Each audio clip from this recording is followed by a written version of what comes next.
Good afternoon, gamers, and welcome to another exciting episode of Games with Dave. Today, I have the pleasure of once again being joined by one of my favorite people, Lou Anders from Lazy Wolf Studios. Lou has built an awesome world called NorrØngard, and he's been doing a lot of work on it. And today we're going to talk about that and Project Black Flag and some other stuff. Lou, how have you been? Been really good. Thank you. And I'm very happy to be back on. I appreciate it. I'm so excited. It's been since episode 2, like I was saying to you before, and I'm like 60 some odd episodes deep now. So we'll have Excellent. to have you back on sooner next time. So, what is, I mean, first thing I want to say with the adventures that you sent me graciously to check out is thank you for the pronunciation guide. Yeah, that is something I've started. I've switched from writing for 5th edition to writing for Tales of the Valiant for Black Flag role playing.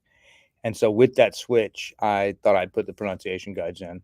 I did it with the first of the 3 adventures we've done in that system. And I mean, it is 5th edition, but it's their version of 5th edition. And I'm kind of locked into doing it now. It's a pain in the butt. It's a pain in the butt. I think it's appreciated, but it's hard to do. And I can spend all afternoon trying to track down an obscure Norse word and figure out how it's supposed to be pronounced. And I'm a little sorry I did.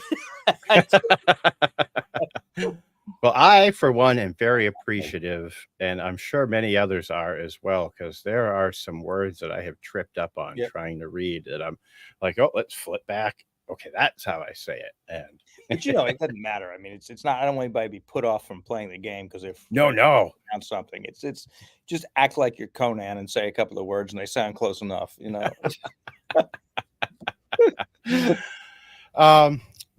Boy, there's the that we were talking about before we came on.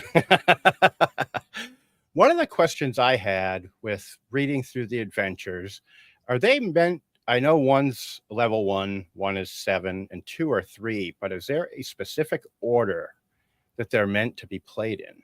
Well, so from the original books, we had the original the sagas. Right. So the original book, the campaign setting, just Thrones and Bones NorrØngard, had a 1st and 2nd level adventure in it, and then the companion collection, Sagas of NorrØngard, had 2nd, 3rd, 4th, 5th, 6th, 7th, 8th, and then Vengeance of the Valravan, which was still a 5th edition project.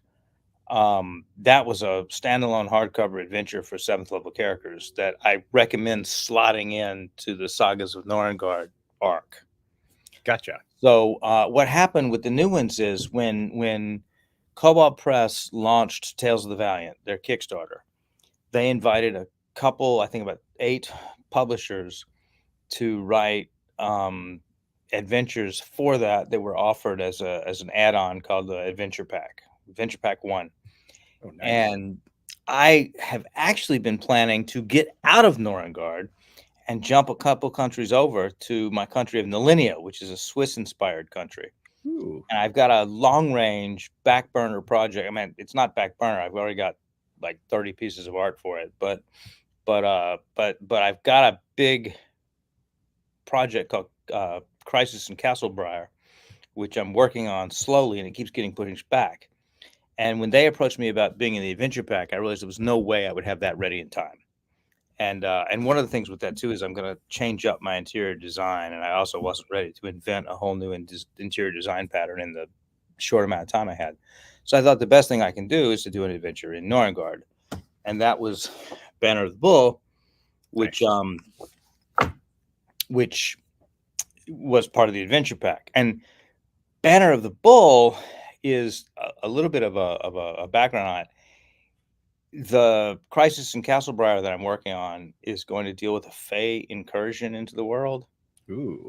And Banner of the Bull is sort of a prequel to explain why it doesn't happen in NorrØngard, why NorrØngard is not part of the upcoming sequence. But then I did that, and I realized I've just given people who play Tales of the Valiant a 1st level adventure with no follow-up. Oh no. So I asked Cobalt Press, "Are you going to do an adventure pack for your next Kickstarter?" And they weren't sure, and I kind of pushed hard. And I don't know if I was the deciding factor, but I definitely was a squeaky wheel. And so they did Adventure Pack 2, and that became Keeper of the Drowned, I love that cover. which is, yes, Florian Stitz. He's a brilliant artist. I've used him a lot lately. I love working with him. But he did both of those covers. Actually, so Keeper of the Drowned is written by Brian Susskind. Brian and I have worked together. We actually co-wrote a library-themed adventure for Cobalt Press back when they were doing their Warlock Lair series. And Brian has written for me before. He has an adventure in Sagas of NorrØngard. And I really enjoy working with him. So that one is a merfolk adventure that involves all kinds of really deadly traps. Awesome. I love traps. Oh, and shout out to my friend Vladimir Printer, who took a trap that was way too deadly. It was a TPK, and built a computer simulation of the trap. And then we spent an afternoon, I think it was a late night for him, but an afternoon for me, going into his trap emulator and going, well, what happens if we change the DC of this trap? Or what happens if we pull this trap out? What happens if the characters go through in this order or that order? And we got it. It was I think we had like a 35% survivability rate for fighters, and everybody else was 12%. Wow. And we managed to get that up to a 60 to 80% survivability rate, which I thought was acceptable for what is the biggest death trap in the book. And I'm so grateful to him for that. But and then so those two came out, and then I realized, okay, I'm doing a sequence. So I'm definitely doing a new sequence of adventures that are meant to be played in a loose order. You don't have to, but you could. And you could always also jump back and forth between between Sagas of NorrØngard and the new. It would all mix and match easily. And so the third one is Troll of the Town, written by Kelly Pollack, who also has an adventure in Sagas of NorrØngard, who I love working with. And Kelly's adventure is the reason it exists is because Brian's adventure didn't quite have enough experience to get you to the next level. Gotcha. And I have an adventure I'll talk about in a minute where I needed the characters to be 4th level. So this was written to pair with this to carry you the rest of the way. Gotcha. And then I like them both from what I saw and panning through them last night and today. They're awesome. Thank you. And Mark Hogg, I'm sorry, says, love testing Keeper of the Drowned for my group. Very challenging and fun. I really, really appreciate Mark. Mark is a good friend who tests all my stuff, and I'm grateful to Mark. Welcome to the show, Mark. Thanks for tuning in. So I guess the next logical step, you said you would talk about the next adventure, so I kind of cut you off, but go ahead. Okay, we can do that. Now, the next adventure won't be the next thing out, but the next adventure, knock on wood, is going to be called Fury of the Forsaken, and it's an idea by Richard Pett, and it is a undead siege of a Viking lake town with a mystery thrown in on top of it. And the lake town has been snowed in by a blizzard, and it's under threat, and there's something going on that's not quite right that you have to suss out if you want. And it's huge. It's a massive adventure. It'll be a standalone hardcover book. It's introducing a whole bunch of new monsters. It's also going to use, there's a beautiful map that I can't wait to show people by Rob Lazzaretti, who does all of my city maps and country maps. It's a lake town at the terminus of a fjord, at the part farthest from the ocean. I don't know if that's the terminus or the egress, but it's it's the innermost part of the fjord. And the map is just gorgeous. And for that, we're going to use a mass combat system that I've been working on. And it's the Fury of the Forsaken will use a truncated form of the mass combat system, but I'm hoping to, when I kickstart that, also have a standalone product working title, Battlecraft, which is all about armies, combat, castles, vehicles, everything else. Very cool. And so those two products will come out together. Knock on wood. Hopefully that works out. So, we all know the cause of you and others moving over to the Black Flag system. What are the differences, if they're even enough to really mention, versus 5e? And this is just my opinion. I'm not official for Cobalt Press, although I've worked with them and I love them. For me, and also I don't, we don't need to be on a bag on Watsy train. I'm playing Wild Beyond the Witchlight right now with my family, and I think it's a phenomenal adventure. One of the best things they've ever produced, and I'm absolutely loving it. Sharp eyes might see some of the figurines behind me. And it's but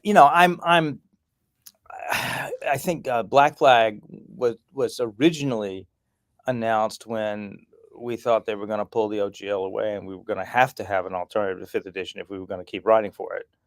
Then Wizard surprised everyone by very magnanimously dumping 5th edition into the SRD. So then Black Flag has kind of become 5th edition. I think it's the 5.1 that we actually need. And people say, well, we already have the SRD. Why do we need this? And SRD is not a game system. An SRD is not something that's out there in a book you can buy. Black Flag is the 5th edition SRD with some very smart changes.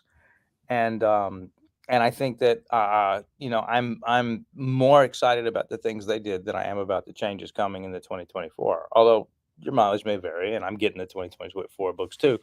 But the thing I love, one of the things I love the most about Tales of the Valiant is they split race into heritage and lineage, and that works for my world so well. Before I ever did a role-playing game, I was writing fantasy novels, and in the fantasy novels, dwarves don't speak dwarvish, giants don't speak giantish. The creatures and the non-human races spoke the language of whatever country they were in. Right. And there was an exodus of dwarves in my world before history began, and a lot of them went south, and a very few stayed. And the ones that stayed grew up in NorrØngard around the Norrönir and are just Norrönir dwarves. So their cultural background is the same as a human who grew up in that environment. The dwarves who moved south to Ireland, the Celtic country, have an Irish background. And then there's some holdout dwarves that settled in an area called the Devergrian Mountains. And those are your classic Tolkien dwarves who live underground and mine. And that is their, you would plug in a TOV, dwarfish stonekin or something. I forgot what they call it, Fireforge or stonekin background for them. But the dwarves who live in NorrØngard, you'd use the Norrönir background I've created, just like you would for a human character. And their language is Norrönian. And so that divorcing culture and ancestry really, really works for how I was already writing novels before I ever started turning them into a role-playing game. And also they have a proprietary monster creation system, which you have to sign an NDA to see, but which I think is going to be in the Game Master's Guide that comes out in September or October. Nice. And it's such a joy to write for. After struggling with CR and the DMG for years, I love the way that they build monsters, and I've made like 40 of them, or maybe 50 of them so far.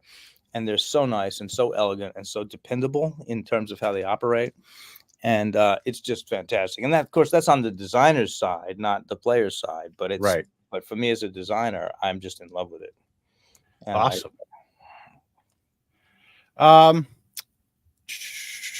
Sorry, I'm going through my bullet points. I told you they were written at work today, and they're in pen instead of type for once. I really like. It seems like they're really trying to enrich the cultural aspect of the game, which I think is really neat, with splitting them like the heritages off so that you have dwarves from one region speaking a different language than another. I think that's so cool. What What can you tell me? There was something I saw today when I was cruising around. The Encounters in Katarina. Yes. So, and I should flash back to and put a plug in, which is that I've got a Substack under my name, Lou Anders. It's louanders.substack.com, and I'm giving the PDF of this away free to everybody that signs up to Substack. And that's a 50-page full color, open to the credit page. I was going to say 50-page full color adventure, free to everybody who signs up for the Substack. And but I've also got a paid feature on the Substack. It's amusing. I've got 2 people signed up to pay for the Substack. I wasn't doing any paid content, and I'm like, I better have some paid content. So I used to work in Hollywood, and I for years I've taught seminars on how to plot novels using Hollywood script writing outline techniques. And so people have asked me to put that down in writing for years. So I've started a paid series on how to plot your novel the Hollywood way for the meager number of paid subscribers I have. And then as I mentioned, I have this long-term project, Crisis in Castlebriar, which takes place in Nalinia. And NorrØngard is just one country in the northernmost corner of the continent of Caturnia. And I've got like 40 other countries on that continent that I want to showcase. And at the pace I'm going, it's going to take me forever to even get to the next one. So I decided that I would do, I've had a long partnership with Heroic Maps. Joe Bilton at Heroic Maps is wonderful. They're my favorite cartographer for battle maps. And they have done all of my battle maps for all of my adventures. And one of my pet peeves is when you get an adventure and it only gives you the 2 or 3 most essential locations, and then it has other locations where there's nothing, and you have to scrounge for it. And so my adventures will have eight maps in them or more, and that's because Joe is so wonderful and does maps everything out. And but they have Heroic Maps has a back catalog that's over 1,300 maps. They're closing in on 1,400 maps. Wow. And some of them are just amazing. And I was thinking, like, God, I'd like to ask Joe to make something like that for me. And I'd like to ask Joe to make something like that for me. I'm like, wait a minute, Joe's already made it. So I approached him about my using his back catalog to do short encounters. I'll explain why that's in quotes in a minute, for my Substack. And I would pick one of his past maps. I would write a short encounter, just here's a monster in the middle on a mountaintop or whatever. And then we would run a discount for that, and I would help move his back catalog, and I could start showcasing some other areas of my world. So Joe thought it was a great idea. And of course, the very first one I pick is not in NorrØngard. Not outside NorrØngard. It's in NorrØngard, because he has this gorgeous map I've wanted to use for years called Tomb of the Frost Giant Queen. So I wrote Tomb of the Frost Giant, and I thought it would be a short encounter. It's 5,500 words. Introduces 3 monsters, a magic item. It's ginormous. But it goes live tomorrow morning on my Substack. Awesome. And I've actually hired someone to write one that's coming up, but I won't talk about that yet. And so the idea is that when I have a sufficient number of those, they'll be gathered in a book called, it's been rebranded since you saw it, called Chronicles of Caturnia. Since they've grown, they're no longer the encounters. They've gotten quite big. They've gotten quite big. In fact, I've got an idea for a 4-part one. And so that'll, when I have 10 or 12 or 20 of them, I'm not sure what the sweet spot is yet until I see how long they all are. We'll gather them up into a book, and that'll be a way to get adventures all over the continent. That is so cool. I want to just pop this one up. Ryan Jackson was asking if you have any plans for a monster only book. Yes. I was working on a monster only book for 5th edition that had gotten quite large, and then they went and came out with a new edition of Dungeons and Dragons. And so I don't think I'm going back to that, but every time I make a monster, it goes into that book, and then the monsters get converted. And the only reason I haven't put it out yet is because it's almost entirely Norse, with like 10 monsters that aren't, and I need a substantial number of non-Norse themed monsters before I put it out. But I do absolutely want to do a monster only book, and it's probably a year off, but it's definitely something else. I mean, I don't know. It depends on how fast I work. You make some very frightening looking monsters. Like, There's I some was cute ones looking too. at There the are some cute ones Valraven and too. I'm like, I would not want to encounter that bird anywhere. So that is from 1800 Scandinavian folklore. It's not a Viking monster. It's somebody from 200 years ago or 150 years ago looking back on the Viking culture and going, "Oh, this is a cool Viking monster I'm going to make." But Hmm. according to legend, when a raven eats the heart of a chieftain, which would be a jarl, who isn't buried properly, it turns into a Valraven, which is a wolf raven hybrid, and then it wants to eat a child's heart. And if it can eat a child's heart, it turns humanoid.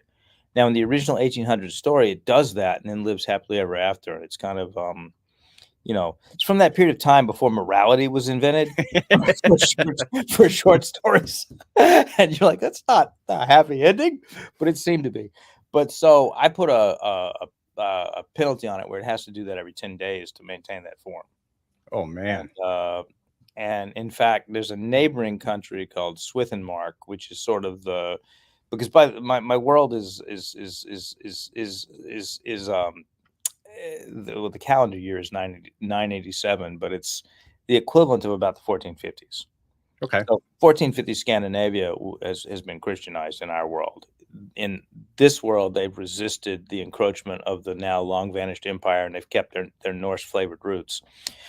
So Swithenmark is a neighboring country, which is sort of more the Scandinavia of Frozen, than the Scandinavia of the Vikings.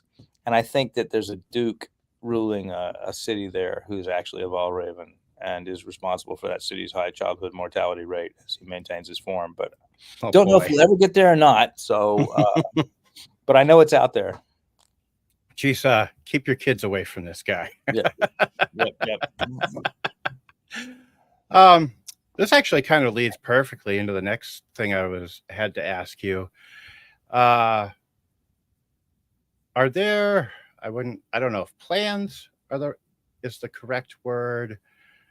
Do you plan on fully tying in all of the game setting with the book setting, what's not there?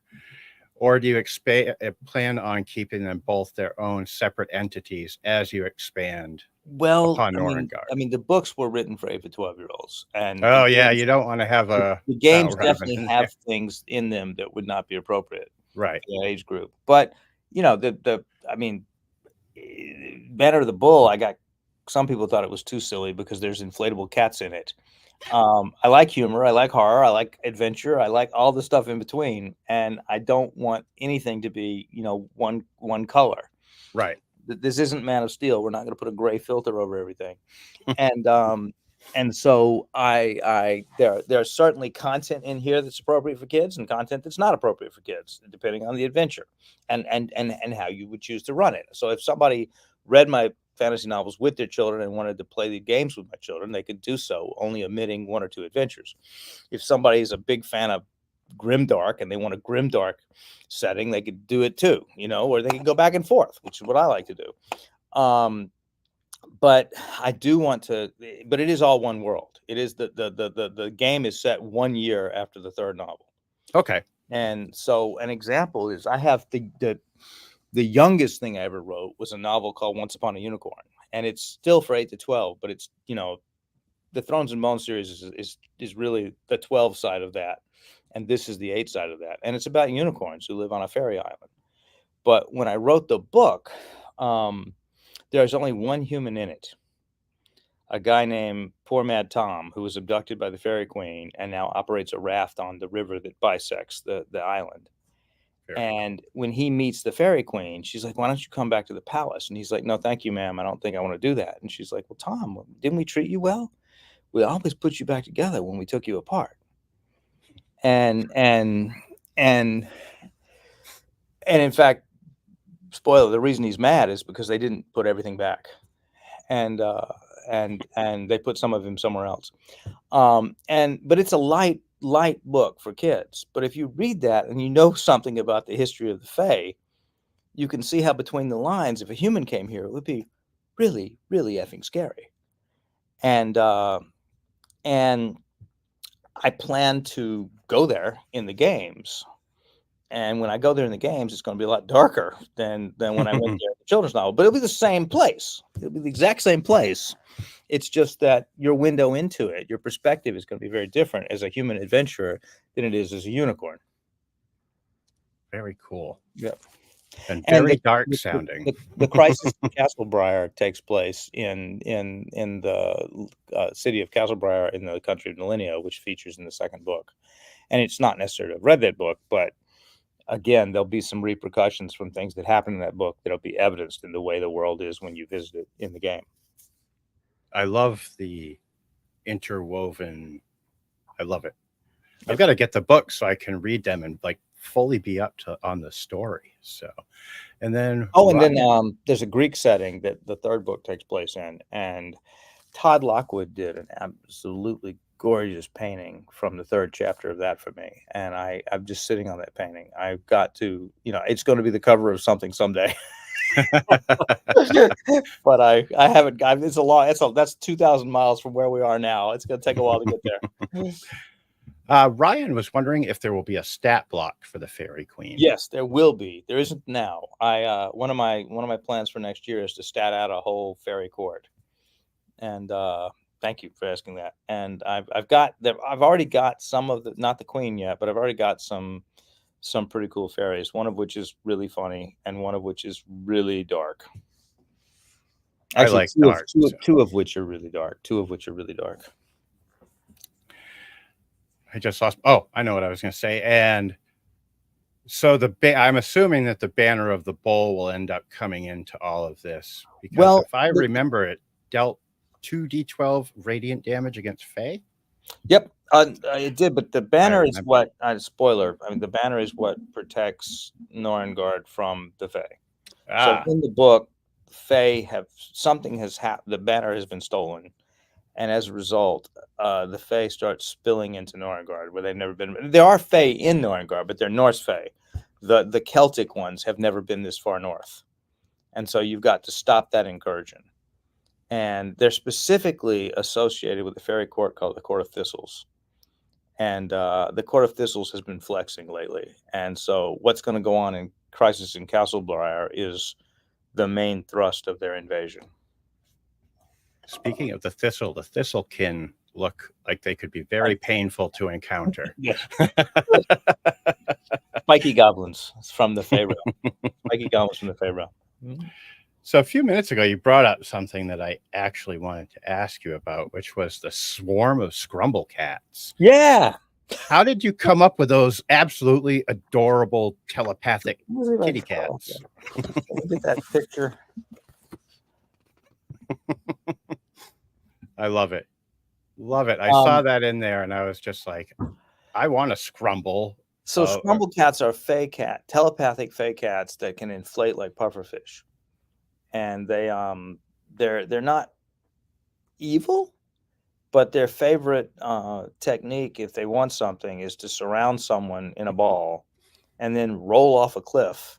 And on the way down, force that person to promise them what they want. And if the person says okay, they stick to them and they bounce away. If the person doesn't, they all let go. Bye-bye. Oh, boy, that is too funny. One of the other things I was wondering, looking through the website, can you tell me, and through the books actually, can you tell me a bit about the team that you work with? Because you've got a really impressive, like, freelance staff that have put some of these adventures together with. Well, they're not a staff because they're freelance. Well, staff, yeah, the team, I guess. I'm the only staff member. But I have worked with some wonderful people that I'm really grateful to work with. And first and foremost, like I said, is Rob Lazzaretti, who did maps for Paizo for years and maps for Dungeons and Dragons back in the day.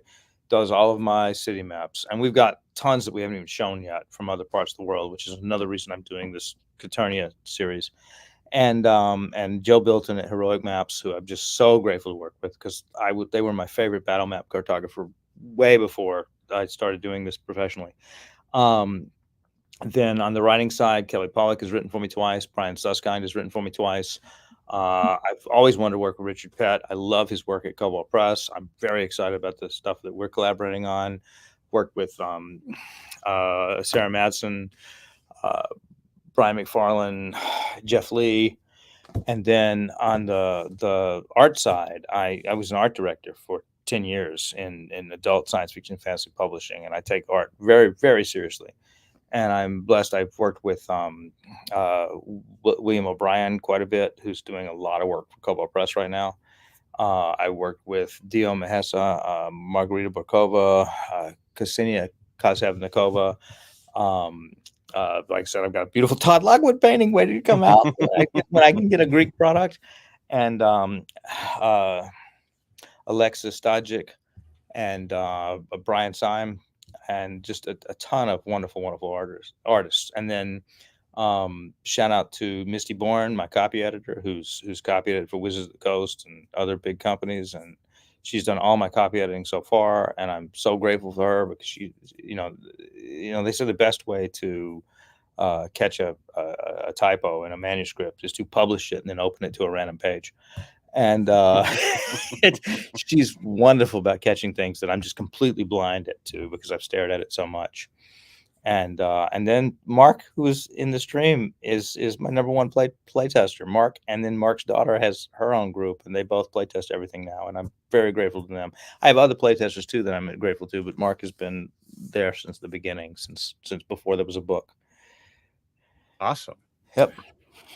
So as the world and the game has expanded, and you've also published Tales from Stolke's Hall. Yep. Ooh, is there a favorite character that you have pulled in from any of these that you're just like, mwah, that you've breathed life into for the game?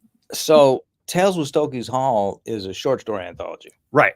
And there's a trade book version, which is like on Amazon and Barnes Noble and stuff, and it's just the stories. And then what I just held up is the deluxe gamer edition, which has an appendix of 5e mechanics pulled from the stories. And it's beautiful cover by William O'Brien, and then every chapter is illustrated, chapter opener by Ksenia Kazevnikova, and then there's also some spot art throughout the book. And it is adult fiction set in the world. Oh, very cool. Specifically set in NorrØngard, and specifically adult.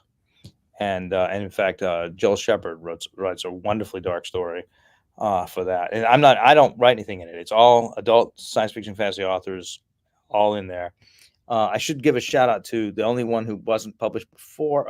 So there were two first-time authors, but Sarah Miles is a first-time author. But my nephew Jonathan Anders is a linguist, and early on, he helped write the Song of Helltopper for me for my first novel, and then in Vengeance of the Valraven, he writes the ode that is the backstory to that adventure. And so, in the World Guide, I mention this one town is the origin of a famous saga called the Bearson's Tale, and it was basically a joke. It was my in-world reference to Beowulf. It's nice. My world's version of Beowulf. And I thought, well, you know what? Jonathan could do that.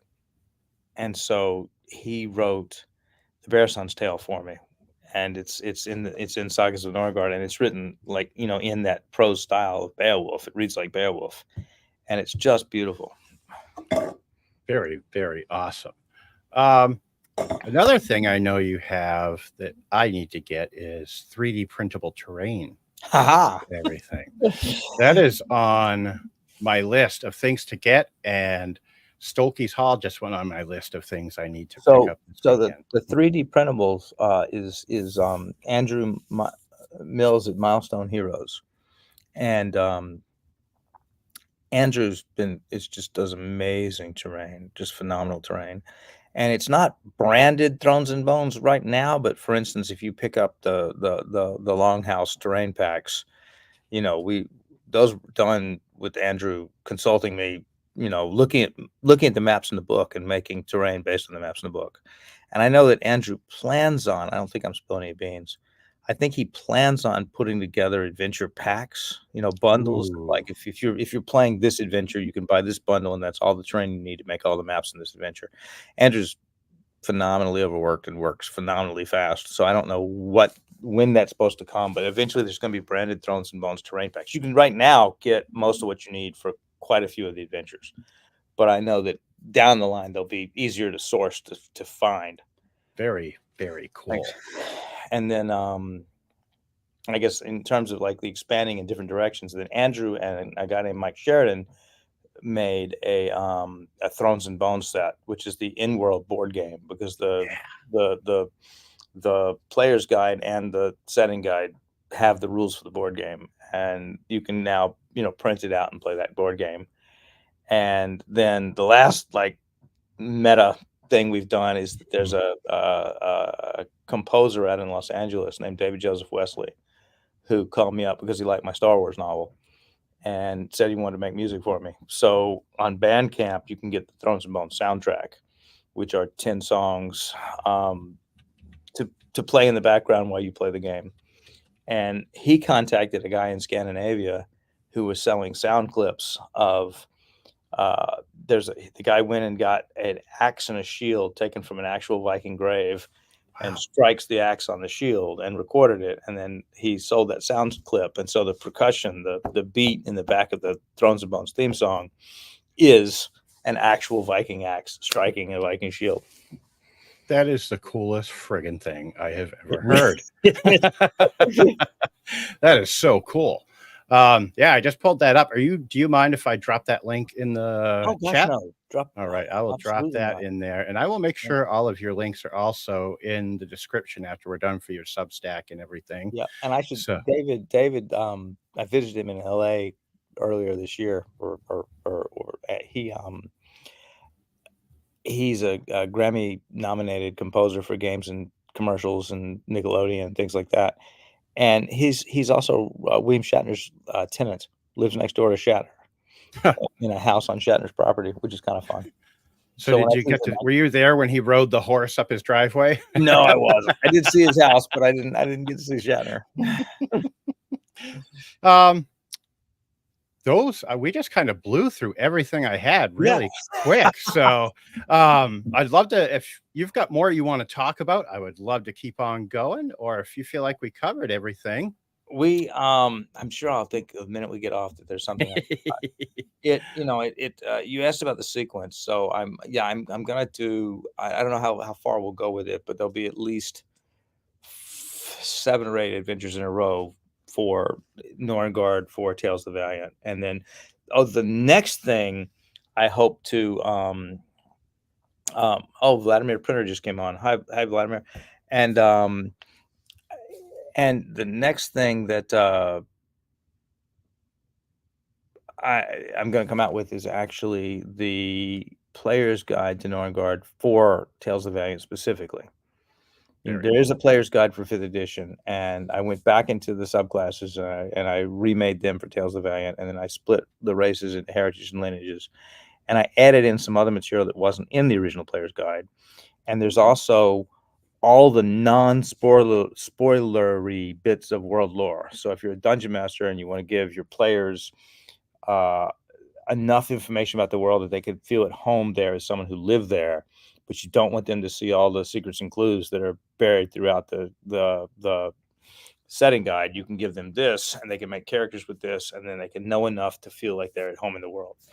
And that'll come out in the next month, depending. Awesome. I'm putting the copy edits. It's been copy edited, and I'm putting the copy edits into the document now, and I won't release it until I've gotten a print proof from Drive-Thru-RPG. So depending on how long that takes, maybe 4 weeks off.